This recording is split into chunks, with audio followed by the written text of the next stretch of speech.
ભગવાન અને ભગવાનની લીલા ભૂમિ, આ બે આપણો અંતકાળ સુધારે એવા છે. કોઈ પણ શ્રીજી મહારાજનું ચરિત્ર જો અંતકાળે યાદ આવે, જીવ આરપાર નીકળી જાય. બાકી મોટા સંતો કહેતા વસમી વેળા છે અંતકાળની.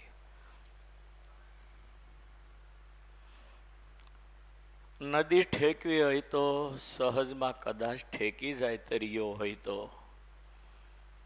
પણ ગમે એવો તરિયો હોય, દરિયો ઠેકવાની બહુ કઠણ છે. બેટ દ્વારિકા ગયા છે ને એને ખબર છે વચ્ચે કેટલો દરિયો કેટલા કિલોમીટર લાંબો છે.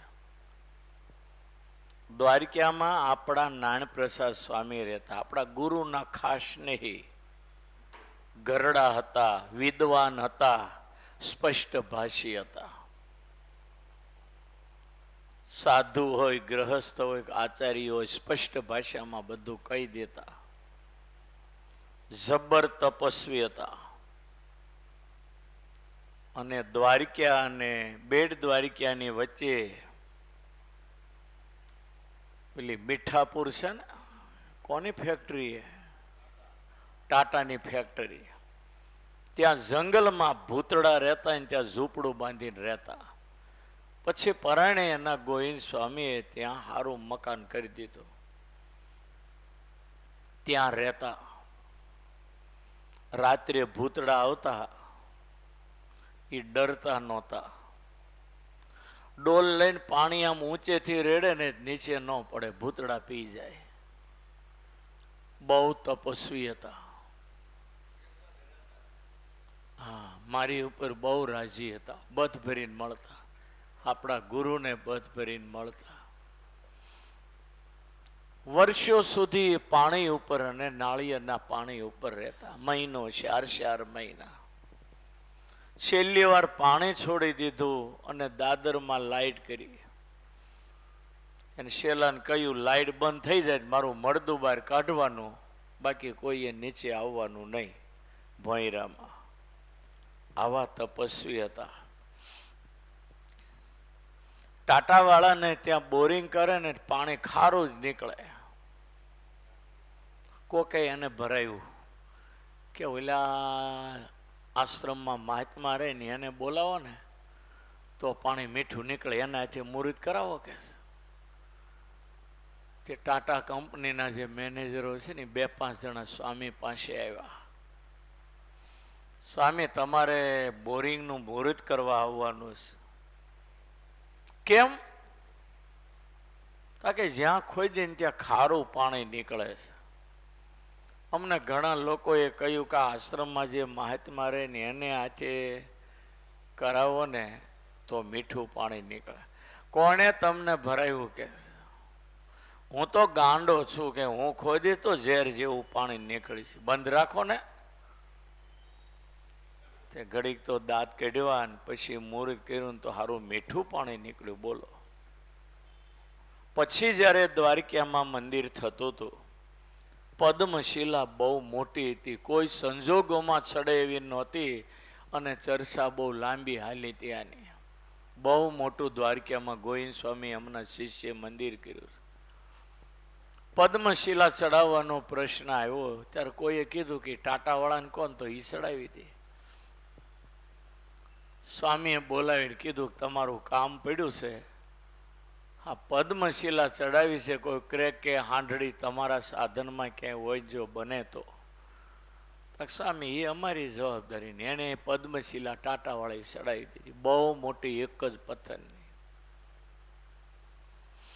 એટલે દરિયો ઓળંગવો હોય ને તો ગમે એવો તરિયો હોય ને તોય ટૂંકો પડે. એ સ્વામીએ નક્કી કર્યું કે મારે બેટ દ્વારકા દરિયામાં ડૂબતા હતું તો તરતા તરતા જવું. કેટલો લાંબો દરિયો, 1-2-3 કિલોમીટર જેવો છે. અત્યારે જો કે પુલ બની ગયો, મોદીએ કરી નાખ્યો 1 વર્ષમાં.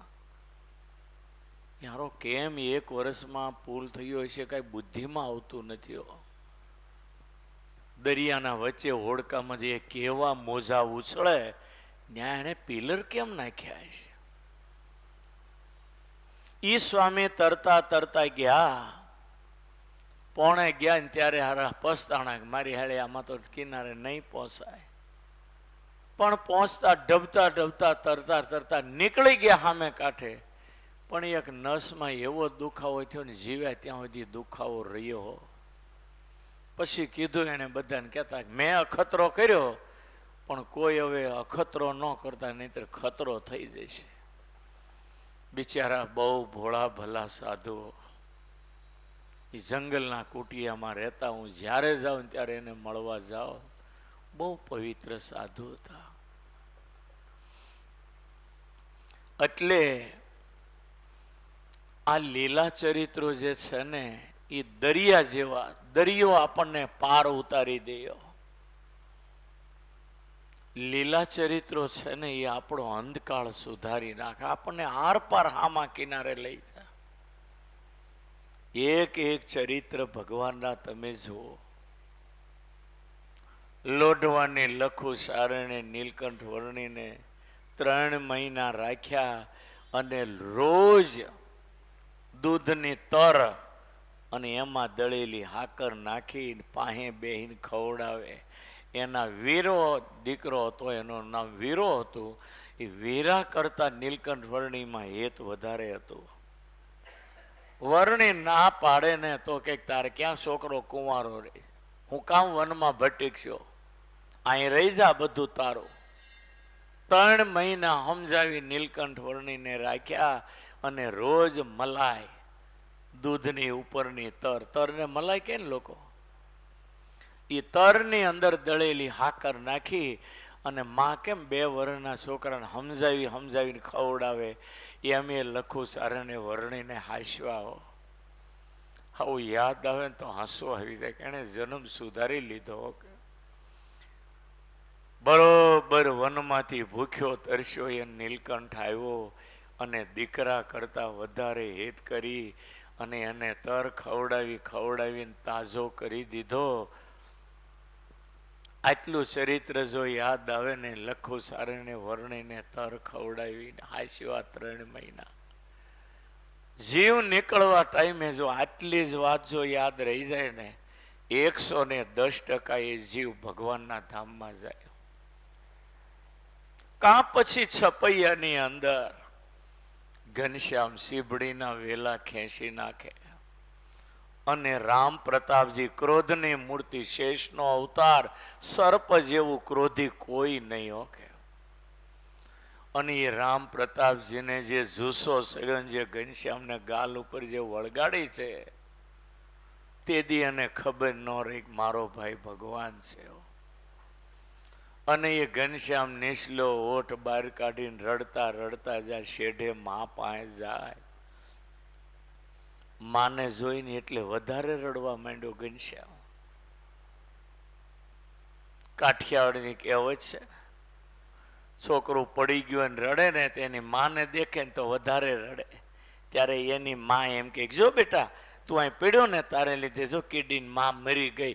એટલે એમ સાનું રહી જાય, કર કીડીની માં મરી ગઈ, તો મને જ કાંઈ નથી થયું, છોકરો સાનો રહી જાય. એમ ભક્તિ માતાને જોયા ને ઘનશ્યામ વધારે રડવા માંડ્યા. માએ ઊભા થઈ સામે જે તેડીને એવો છાતીએ લગાડી દીધો, બેટા કોણે માર્યું? મોટા ભાઈએ માર્યું. તા મોટો ભાઈ ધૂંધવાતા રામ પ્રતાપજી આવ્યા. હું કે માં ઘનશ્યામ, હું કામ ત્યાં ઘનશ્યામને માર્યો? ગમે એમ થઈ જાય, તારે કોઈ દી ઘનશ્યામ ઉપર હાથ ઉપાડવાનો નહીં, કહી દીધું ને તને. તો ઘનશ્યામ તો વધારે રડવા માંડ્યા. માએ એનું કહેશું ને. અને પછી રામ પ્રતાપજી બોલે કે માં પણ તું આમ નજર તો કર, કેવી જતન કરીને આ શીબડીના વેલા મોટા કર્યા, ની આ ઘનશ્યામે ખેંચી નાખ્યા, એને મારું નહીં, હું એની પૂજા કરું? રડતા ઘનશ્યામ માં સામે જોઈ ગાલે ટપલી મારીને બોલે, માં મોટા ભાઈ હાવ ખોટું બોલે, મેં નથી લીપડીના વેલા ખેંચ્યા. અને રામ પ્રતાપજી ડબલ ખીજવાઈ આવો. માં પાસે હતો ને કે બીજી સડાવી દે. બોલો, માનો હાથ પકડ્યો રામ પ્રતાપજી, હાલ માતાને બતાવું કેવા વેર જતન કરી મોટા કરેલા વેલા ખેંચી કાઢ્યા. માં ભક્તિ ઘનશ્યામને તેડીને રામ પ્રતાપ આરે ખેતરમાં જાય, ખેંચી કાઢેલા વેલા બતાવીને તથા માટીમાં પગલા પડેલા દેખાય નહીં કોઈના, અને વેલા સોટી ગયેલા બરાબર ઓરિજિનલ સ્થિતિમાં. રામ પ્રતાપજી ઘોસવાણા મારી હાલે, હા શું હમણાં બધા વેલા ખેંચી નાખેલા હું જોઉં છું ને, આ કે વેલો ખેંચેલો નથી. ઘનશ્યામ ટગર ટગર મોટા ભાઈ સામે જોઈ રહ્યા. એ રામ પ્રતાપજી પછી જે વિચારે ચડ્યા છે ને, હૃદયમાં પસ્તાવો થયો કે નહીં, મારો ભાઈ ઘનશ્યામ ભગવાન છે. રામ પ્રતાપજી ઢીલા બરફ જેવા થઈ ગયા. અને પછી ઘનશ્યામને એમ થયું કે જો મોટા ભાઈને હું ભગવાન છું એવી સ્મૃતિ રહેશે ને તો લીલા કરવાની મજા નહીં. ઘનશ્યામ મહારાજે હાથ ઊંચો કરીને જે માયાનો પડદો નાખ્યો, રામ પ્રતાપને થઈ ગયું કે આ તો મારો નાનો ભાઈ છે. કેવું ચરિત્ર, કેવું ચરિત્ર. પંચાળામાં જ્યારે મહારાજ હતા, મહારાજ ત્યારે લગભગ નહોતા પંચાળામાં, અને પંચાળાની બાજુમાં નરવરકોટ ગામ, એમાં ઘોડિયામાં હોતેલા 2-4, 6 મહિનાના બાળકોને વાચા થઈ. માણસો ટોળે ટોળા ભેગા થાય, 6 મહિનાના છોકરા બોલે, અહીં હું ભેગા થયા, જાઓ પંચાળા, સ્વામિનારાયણ ભગવાન પ્રગટ થયા છે, જઈને એના દર્શન કરો. ટોળે ટોળા એ નરવરકોટ ગામ ત્યાંના બાળકો બોલ્યા, અને લોકોના ટોળે ટોળા પંચાળા આવે ને સ્વામિનારાયણ ભગવાનનું દર્શન કરીને ધન્ય થઈ ગયા. આવું એકાદું ચરિત્ર જો યાદ રહી જાય ને અંતકાળે બહુ મોટું કામ થઈ જાય. કરોડ રૂપિયા દેતા જે કામ ન થાય એ ફક્ત આ મહારાજનું એકાદું અદ્ભુત અને આશ્ચર્યકારી ચરિત્ર જો યાદ આવે, આપણો ભાવ સુધરી જાય. બાકી અંતકાળને સુધારવો એ બહુ મોટી જોખમ છે. જેટલું આપણે માનીએ છીએ ને એટલું સહેલું તો નથી. અંતે યા મતિ સા ગતિ. અંતકાળે જ્યાં તમારી મતિ છે ને એવી ગતિ થવાની, પણ અંતકાળે આપણી મતિ ભગવાનમાં રહેવી મુશ્કેલ છે. ભરતે હજારો વર્ષ આખી જિંદગી અભ્યાસ કર્યો, અને છેલ્લી વાર ભગવાન છૂટી ગયા, મૃગલ્યામાં વૃત્તિ રહે, ભગવાનનો દીકરો હોવા છતાં 3 જન્મ ફટકારી દીધા. આપણે ક્યાં ઝાડના મૂળ કહો લ્યો તમે? 100 વાતની એક વાત, જેટલું ભગવાનમાં હેત વધે ને એવો પ્રયત્ન કરવો. બાકી જન્માંતરોથી આપણે બધે હેત કરતા એવા ક્યાં નથી કર્યું એ યાદ કરો. અમારી તમારી બધાની વાત છે. આ સંસાર ભડકે બળે છે આખો. આપણને લાગે ડાયાભાઈ સુખી, ડાયાભાઈને લાગે વિષ્ણુ સ્વામી સુખી, વિષ્ણુ સ્વામીને લાગે મોહનભાઈ સુખી, મોહનભાઈને એમ લાગે કાળુભાઈ સુખી. અંદર જોવો તો ખબર પડે કેટલી ઉપાધિઓમાં જીવે છે. ઘણાને લાગે કે એકલા રહેવું સારું, ઘણાને એમ લાગે કે મહંત થવું સારું, પણ મહંત જેવી કઠણાઈ ક્યાંય નથી, અને એકલામાં જીવવામાં મજા નથી. ગંદવાડામાં ગંદવાડો હોય તો મહંતાઈમાં છે. ગઢડાની સભામાં મહારાજે જાહેરાત કરી, જૂનાગઢના મહંત કોણ થશે? બધા એકબીજાની સામું જોવા લાગ્યા. આખા બ્રહ્માંડનું સંચાલન કરે એવા સંતો તેદી સભામાં બેઠા હતા.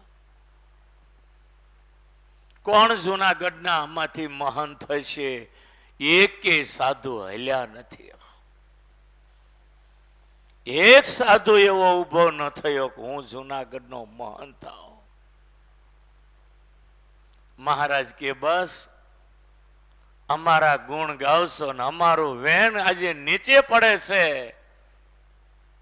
હારું ન કહેવાય. તેથી ગુણાતીતાન સ્વામી ઉભા થયા. મહારાજનું વચન નીચે પડે ને આજે ઝીલી લઉં ને તો મહારાજ રાજી થશે. એને ખબર હતી કે મહંતાઈ ગંદવાડથી ભરેલી છે. રાજા થવું સારું નથી. મોદીને ખબર છે કેમ આ બધા ગાંડા અરે જિંદગી જીવે છે.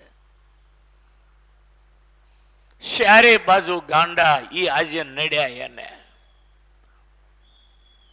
મોદીના નામે કોઈ હરકત આવે એમ નથી, પણ નીચે ખોટા માણસોને લીધે બિચારાને કેટલું મોદીને સોચવું પડ્યું. હું તો ક્યારેક ભાજપ કાર્યાલયનું ઉદ્ઘાટન કરવા જતો ને ત્યારે ચોખ્ખું કહેતો, મોદી બરાબર પણ નીચે ઘણા ખોટા છો, તમે ધ્યાન રાખજો નકર ફંગોળાઈ જશો. હેતવાળા એટલે કહેવાય, નહીતર તો ઉપાધિ થાય પાછી. ના, કુબેરનગરના 2 કાર્યાલયના ઉદ્ઘાટન મારે જ કરવાના. કોંગ્રેસનું હોય તોય ભલે, ભાજપનું હોય તોય ભલે. એટલે હરી 100 વાતની એક વાત વિચારવા જેવું તો ખરું. ગુણાતીતાનંદ સ્વામીને એમ થયું હું જો મહારાજના બોલ ઝીલી લઉં તો આજે મહારાજનો રાજીપો મળે એમ છે. એને ખબર હતી મહંતાએ ન કરાય, પણ એક મહારાજને રાજી કરવા ઊભા થઈને હાથ જોડ્યા. મહારાજ, હું જૂનાગઢનો મહંત થાવ, પણ એક શરત. અપવાદ રાખીને વાત કરી. મહારાજ કે શું? કે હું જૂનાગઢનો મહંત થાવ એ તો તમને ભૂલાવે એવી મહંતાઈ છે મહારાજ, પણ તમે દયા કરો અને તમે આજ્ઞા કરો. 6 મહિને 1 મહિનો ગોપાળાનંદ સ્વામી મને તમારો મહિમા કહેવા આવે તો હું મહંત થાવ. એ તો પછી આટલી વાત મૂકી એને. અને મહારાજે પછી ગોપાળાનંદ સ્વામીને કહ્યું, તમારે જૂનાગઢ ગુણાતીતાનંદ સ્વામીને અમારા મહિમાની વાતો કહેવા 12 મહિને 1 વાર 2 વાર જવાનું. 1 વાર ન જવાયું હોય તો વર્ષમાં 2 વાર તમારે જઈ આવવાનું. ગોપાળાનંદ સ્વામી સંમત થયા. પછી ગુણાતીતાનંદ સ્વામીએ મહંતાઈ લીધી. અને એને મહંતાઈને કાંઈ લેવા દેવા નહોતું. કહેવાય મહંત એટલું જ, બાકી હાવણો લઈને રોજ ગુણાતીતાનંદ સ્વામી જૂનાગઢ મંદિરનો ચોક વાળતા હતા. અમે તો એવી સેવાય નથી કરી. આ તો ભગવાન જેવા સાધુની વાત કરો અને પુરાવા તો આવા સાધુના હોય. ક્યાં ગુણાતીતાનંદ સ્વામી સોરઠનો ભગવાન કહેવાય એવા સિદ્ધ પુરુષ. સ્વામિનારાયણને રાજી કરવા એને કાંઈ બાકી રાખ્યું નહોતું. એના નામે આખા પંથો હાલે છે. ભગવાન જેવા સંત ગુણાતીતાનંદ સ્વામી સોરઠના લોકોને એવો સત્સંગ કરાવ્યો, એવો સત્સંગ કરાવ્યો, લોહીની અંદર ભગવાન ઉતારી દીધા. ભગવાન અને સાધુ જીવના કલ્યાણ દાતા એ સોરઠના લોકોના લોહીમાં ઉતારી દીધું.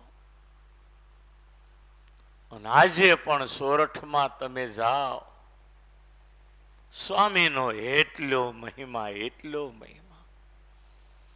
અને જેણે તમને ભગવાન ઓળખાવ્યા એના પ્રત્યે ભાવ ન રહી તો આ જિંદગી કરવાની હું કહ્યો. જેણે તમને ભગવાન ઓળખાવ્યા તમારા ગુરુ, એના પ્રત્યે ભાવ ન રહી તો આ જિંદગી કરવાની હું. બાકી આ જગતમાં ભગવાન અને સંત સિવાય મોક્ષનો દાતા કોઈ નથી. સ્વામિનારાયણ ભગવાનને તાવી અને કેવા સાધુ તૈયાર કર્યા. હા, દિવાલના રંગને કેટલી તાવી ત્યારે આજે આવો રંગ દેખાય. કેટલા આને 10-15 પટ માર્યા, ઓલા ઘસીને તૂટી ગયા. એટલે હા, તમે વિચાર કરો, લાખો રૂપિયામાં જઈશ પાણી જે ભગવાનનું છે તે એકવાર હરખું કરી નાખીએ, પછી બીજી વાર રંગ કરવાનો ટાઈમ આવે ને જીવતા હશું કોને ખબર છે. ખડ્યા પાંદડા છીએ, ભગવાન રાખે ત્યાં સુધી રહેવાનું. બળતામાંથી બચ્યું એટલું આપણું, બાકી જિંદગીનો કોઈ ભરોસો નથી. આ જિંદગી, આ શરીર એટલે બ્રેક વગરની ગાડી, ક્યારે ક્યાં ભટકાઈને અટકાઈ કાંઈ કહેવાય નહીં. અને એટલે ભગવાનનું વાલા ભક્તો ખૂબ ભજન કરો એટલું હાસું, બાકી બધું ઉકરડા કરતા ખરાબ છે. ભગવાન ભજવા જેવું એકે હારું નથી. આપણા કાળા વાળ હતા ને બધા ધોળા વાળ વાળા થઈ ગયા. હું અહીં આવ્યો ત્યારે બધા કાળા વાળ હતા. તમારે બધાને લગભગ કાળા વાળ હતા ને આપણે બધા ધોળા વાળ થઈ ગયા. હવે પીળા કે લાલ નહીં થાય, હવે બાળી નાખશે ને ત્યારે રાખોડી ધોળી થશે. એટલે હવે આ જિંદગીના ભરોસે રહેવા જેવું નથી. હવે આપણે કિનારે બેઠા છીએ, બીજાને ધક્કો મારવા નહીં પણ આપણો ભાવ સુધારવા કિનારે બેઠા છીએ. ઘણા કિનારે બેઠા હોય, બીજાને ધક્કો મારવા બેઠા હોય. ઘણા છેલ્લી અવસ્થામાં બહુ નડતા હોય. કોક આપણને નડતા હોય તો આપણે કોકને નડતા હોય, પણ આપણને ખબર ન હોય આપણે કેટલાને નડીએ છીએ. બધા એને પોતે પૂર્ણ કામ માનતા હોય કે મારી જેવો કોઈ નહીં, પણ કોણ કોને કેટલું નડે છે ને એ તો ઉપરવાળો હિસાબ રાખે છે. છેલ્લો જન્મ કરવા માટે કોઈને નડવું નહીં, એના જેવી મોટી સેવા એકેય નથી. કોઈને નડવું નહીં, એ મોટામાં મોટી સેવા. કરવાનું ભૂલી ન કરવાનું કરીએ છીએ, ભૂલકણા ભલાભાઈ જેવી આપણી દશા છે. ભૂલકણા ભલાભાઈ ગામનું લેવા ગયા, ઘરનું ભૂલી આવ્યા. એમ ગામની પંચાયત અને ગામમાં વકીલાત કરીને માનપાન મેળવીએ, પણ છેલ્લી વાર અધોગતિ થઈ જાય. આપણું કર્યું નથી. ભગવાનમાં વૃત્તિ રાખવાનો અભ્યાસ ન કર્યો, ભાવ બગાડવાની આ તૈયારી કહેવાય. હા, જિંદગી કેટલી મૂલ્યવાન, હિસાબ તો કરો. એક એક આંગળીની કિંમત ગણો, નાકની, મોઢાની, ગાલની, હોઠની, હૃદયની કિંમત કરો ને તો 5 કરોડ ઉપર જાય તો કોઈ આવું તો ન આપી શકે. અને આ માનવનું શરીર કેવળ ભગવાનની ભક્તિ કરવા માટે. અહીંયા માણસના શરીરની કોઈ કિંમત નથી. વિદેશમાં આની બહુ કિંમત. માણસો કમાય ને સરકાર તરત ટેક્સ કાપી લે, એની જિંદગીની સેફટી માટે પૈસો સરકાર લઈ લે. અને એ માણસને રોડ ઉપર કાંઈક એક્સિડન્ટ થયું હોય તો 5 મિનિટ થાય ત્યાં હેલિકોપ્ટર આવી જાય, એ બોડી લઈને સીધા હોસ્પિટલમાં. રહેવો જોઈએ આ માણસ, મરવો નહીં જોઈએ. અહીંયા તો એવું કાંઈ નથી. ટ્રક વાળો ઠેબુ મારીને વયો જાય તો બધા જોઈને વયા જાય, કોઈ ઊભો જ ન રહે ને. આ ભારતની આ દશા છે. બાકી શરીરની કિંમત બહુ છે. ભાગવતમાં લખ્યું, દુર્લભો મનુષ્ય દેહો દેહી નામ ક્ષણ ભંગોરમ. આ જગતમાં સૌથી દુર્લભમાં દુર્લભ જો હોય તો આ માણસનું શરીર છે. આ શરીર પડે ને ત્યારે લોકો બહુ શોક કરે છે. આજે જન્મ દિવસ આવે ને ત્યારે લોકો આનંદ માણે, હોટલમાં જાય, હસે, આનંદ કિલોલ કરે. તેદી તો રડવાનો દિવસ છે. ડોંગરે મહારાજ કહેતા, જન્મ દિવસે આનંદ ન હોય તેદી તો રડવાનું હોય. જિંદગીમાંથી 1 વર્ષ ઓછું થયું એટલે રડવાનું હોય. અને જેટલા ગાંડા છે એને જન્મ દિવસનું બહુ હોય છે. ઠીક છે, લોક વ્યવહારે સાચું હોય છે, પણ ડોંગરે મહારાજ જેવો સંત બોલે ને ખોટું ન હોય. જિંદગીમાંથી 1 વર્ષ ઓછું થયું, માણસને શોક થવો જોઈએ. હારું ભગવાન ભજાય અને જિંદગી પાણીના પરપોટા જેમ વહી જાય છે. આ શરીરની 1 આંગળી કપાઈ જાય, કરોડ રૂપિયા આપો, કોઈ આવી આંગળી કરી ન આપે. શરીરમાં કેવું લોહી બને છે તમે જુઓ. સાયન્સ ચંદ્રલોક સુધી ગઈ પણ હજી એ લોહી બનાવવામાં કોઈ સફળ નથી થયા. બધું બને છે, આખું શરીરની બોડી વિજ્ઞાને તૈયાર કરી દીધી, એક જીવ એની પાસે નથી.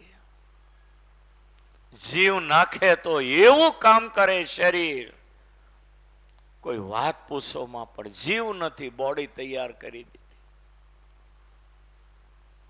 આ શરીર ભગવાન ભજવા માટે છે.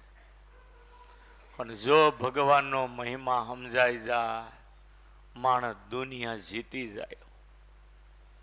એ રામનો મહિમા કરોડોને માટે ભારતમાં મર્યાદા સ્થાપવા, કઈ કઈના વરદાનથી બાપનું વચન પાળવા ઉઘાડે પગે 14 વર્ષ વનમાં ફર્યા. ધન્ય છે લક્ષ્મણને. કઈ કઈ રામને વનમાં મોકલ્યા, લક્ષ્મણને ક્યાં મોકલ્યા? પણ લક્ષ્મણ સીતારામની સેવામાં ગયા. સીતાએ પણ 14 વર્ષનો વનવાસ ઓઢી લીધો. રામે કેટલું મનાવ્યા, સીતે તમે મા પાસે રોજ જંગલમાં તમારું કામ નથી, કાંટા કાંકરામાં તમે મહેલની નીચે ક્યારેય પગ મૂક્યો નથી, જંગલમાં નહીં જીવી શકા. મા ભેગા રહો, કાલે 14 વર્ષ પૂરા થશે, હું આવી જઈશ. સીતા ધ્રુસકો મૂકીને રડે, મને ભરોસો નથી તમારા વિયોગે હું જીવતી રહું, તમને ભરોસો હોય તો મને મૂકીને જાઓ. પણ લાચારીથી રામને કેવું પડે તો થાવ તૈયાર. અને સીતાએ વસ્ત્ર અલંકારો, કલાકમાં ગાદીએ બેસવાનું હતું અને તૈયાર થયો તો સાજ સજી એ બધો ઉતારી વલકલ પહેરીને રામ મારી વનમાં હાલી નીકળ્યા. 2 કલાકમાં અયોધ્યાનું પરિવર્તન તો જુઓ. 30 લાખ જનતા માથા પછાડી રડી હતી. બાકી કેવી પૂજાપાની થાળીઓ લઈને હજારો કન્યાઓ ઊભી થઈ. ઘડીના 6ઠા ભાગનું પરિવર્તન તમે જુઓ. એટલે કહેવત પડી, ન જાણ્યું જાનકી નાથે સવારે શું થવાનું છે. આખી જિંદગી રામે સહન કર્યું ને સીતાને દાટી દીધા અને ભારતને આદર્શ મર્યાદા બતાવીને ગયા. કૃષ્ણને માટે તમે શું કહેવાના? જેલની અંદર જન્મ્યો, પારકે ઘરે મોટો થયો. માનું ધાવણ જેને જન્મ્યા પછી ન મળ્યું. પારકે ઘરે મોટો થયો અને તમે તો મામા મહિનામાં મામીના હાથનો શીરો ખાવા જાઓ. હે કૃષ્ણને મામાની છાતીએ બેસીને મારવો પડ્યો. આ કેટલી મોટી દુઃખની વાત વિચાર કરો. અને છતાં ન્યાય હક ન આવ્યું. જરાસંધ પાછળ પડ્યો, મથુરા છોડી ભાગીને સાગરના બેટમાં રહેવું પડ્યું.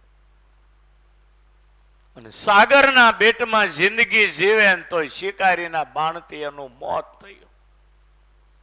આ કૃષ્ણની જિંદગીનો સાર તો તમે જુઓ. અને આપણે દ્વારકાધીશ સોનાની નગરીના માલિક, પણ એને કડવાશ કેટલી પીધી તમે જુઓ તો ખરા. આપણા 500 સંતો સ્વામિનારાયણ ભગવાનની કારકિર્દી ને જીવન તો જુઓ તમે. મારી તમારી જેવા કરોડો જીવનું ભલું કરવા ભોળા ભલા ધરમકુળ ને રાત્રે 12 વાગે હુતા મૂકી નીકળી ગયા છે. ઉઘાડે પગે બાપના ઘરનું કાંઈ લીધું નથી. 7 વર્ષ વનમાં ફરી ફરીને અંતે ગુજરાતમાં આવ્યા. આટલો વિશાળ સત્સંગ ઉભો કર્યો, પોતાના નામે કોઈની એક રાતીપાઈ સ્વામિનારાયણે લીધી નથી. ઉત્તરમાં આવે બધું નર નારાયણ દેવનું, અને દક્ષિણમાં આવે ને બધું લક્ષ્મીનારાયણ દેવનું. સ્વામિનારાયણની જેવો ત્યાગ પૃથ્વીના ગોળા ઉપર ક્યાંય તમને જોવા નહીં. ગામડે ગામડે વિચરણ કર્યું. લોકોએ લાકડીએ માર્યા સ્વામિનારાયણ ભગવાન. ભિક્ષા લેવા સ્વામિનારાયણ ભગવાન ગયા ત્યારે લોકોએ રોટલામાં ઝેર નાખીને ખવડાવ્યું છે. દાદા ખાચરના મામાએ લાડવામાં ઝેર નાખીને ખવડાવેલું છે. આણંદની બજારમાં નીકળે છાણ ધૂળ ને ઢેખાળા અને ઠીકરાઓ ઉછાળી ઉછાળી કરોડો બ્રહ્માંડોના અધિપતિનું અપમાન કર્યું છે. અને છતાંય સ્વામિનારાયણે એને માટે ખરાબ ઘાટ થવા દીધો નથી. એ દલબારોએ મ્યાનમાંથી તલવાર કાઢી. સ્વામિનારાયણ ભગવાન કે ખબરદાર કોઈએ મ્યાનમાંથી તલવાર કાઢી તો વિમુખ કરી દઈશ. દરબારો ઉશ્કેરાયા બરાબર. અરે મહારાજ, અમને કાઠિયાવાડમાં કોઈ ફરી એમ ન કહી શકે, અને આ લોકો તમારી પર ધૂળ દેખાડા ઉછાળે. થોડી વાર આજ્ઞા આપો, હતું નહોતું કરી નાખીએ. સ્વામિનારાયણ ભગવાન બોલે ખબરદાર. દરબારોએ મ્યાનમાં તલવાર નાખી દીધી, નીચું જોઈ ગયા. અપમાનને સહન કરી નીકળી ગયા આણંદની બહાર. સીમાડે જઈને એક ઝાડ નીચે બેઠા. દરબારોને કહ્યું છે, દરબારો, આજે આપણે ઈડરીયો ગઢ જીતીને આવ્યા. સુરા ખાચર આખા બોલા હતા. આપણા રસિકલાલ ગઢડા વાળા છે ને આખા બોલા એવા. સુરા ખાચર કે મહારાજ, માથું ઈડરીયો ગઢ જીત્યા, આબરૂના કાકરા થયા. અમને કોઈ ફર નો કે, અને આ લોકો અમારી ઉપર છાણ ઢેખાડા ઉછાળે. મહારાજ થોડી વાર આજ્ઞા કરી હોત ને ભોડા નીચે નાખી દીધા હોત બધાયના. ખબર પડત કાઠિયાવાડના લોકો કેવા હો. મહારાજ કે તમે માર્યા હોત તો સાબરમતી જેલના હરિયા ગણતા હોત. અહીં અત્યારે સાઈડે બેઠા છે, એમ સાઈડે ન બેસાત. તા આણંદના લોકોનું ટોળું આવ્યું. અંદરો અંદર થયું, મારે સ્વામિનારાયણ હારે તો કેવા કેવા કાઠીઓ. હા, મ્યાનમાંથી તલવાર કાઢીને તોય સ્વામિનારાયણે રોક્યા. અને લોકો કહે છે સ્વામિનારાયણ ભગવાન સાચું હોવું જોઈએ. એ પસ્તાયા અને સીમાડે એવી સ્વામિનારાયણની માફી માગી. સ્વામિનારાયણ ભગવાન રાજી થયા, કંઠીઓ બાંધી. આજે આણંદનો સત્સંગ ગોકુળ જેવો છે. હરિભક્તો કરોડપતિઓ છે આણંદમાં. સ્વામિનારાયણ ભગવાન આ જગતમાં આવીને કેવું કામ કર્યું. તમે એકલા બેસીને વિચાર કરો ને.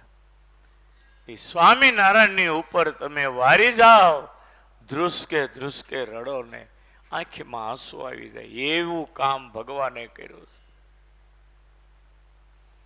ગુજરાતને માટે કેવું કર્યું તોય લોકો હજી નથી ઉછાળતા. કેવો ગંધવાળો ઉછાળે છે. આ સ્વામિનારાયણ ભગવાને સહન કરી અને આ ગુજરાતમાં સોનાના શિખર જેવો સંપ્રદાય ઉભો કર્યો. આની ઉપર ગમે એટલા ઢેખાડા નાખે, સંપ્રદાય વધારે ને વધારે ઝળહળવાનો. તમે જોઈજો. તમે આના પાયાની અંદર યોગદાન છે. ભારતને આઝાદી ન મળે, વળખાઈને મરી જાય તો એ તો ગાંધીજીએ સહન કર્યું. એના પરિણામે ભારતને આઝાદી છે અને દુનિયા જે ગાંધીજીના ફોટાને પૂજે છે. એ સહન કર્યું એનું આ પરિણામ. તોપના ગોળા સામે ગાંધીજીને ઉભા રાખ્યા, એને બીક નહોતી કાંઈ. અંતે જે બ્રિટિશના પાયા પાતાળમાં હતા એ ઉખાડી બ્રિટિશોને પાછા ઇંગ્લેન્ડ ભેગા કરી દીધા. એ ગાંધીજી અને સરદાર વલ્લભભાઈના પ્રતાપે આજે આ ભારત આઝાદી ભોગવે છે. જેણે જેણે સહન કર્યું એ જ કાંઈક જિંદગીમાં કમાયા છે. નકરી નિંદા કુથલી સ્વામિનારાયણ સંપ્રદાયની કરે અને કાંઈ હાથમાં ન આવે. એકવાર સ્વામિનારાયણ સંપ્રદાયનો ઇતિહાસ માણસ જોવે, ખ્યાલ આવે આ જગત માટે સ્વામિનારાયણે શું કર્યું છે.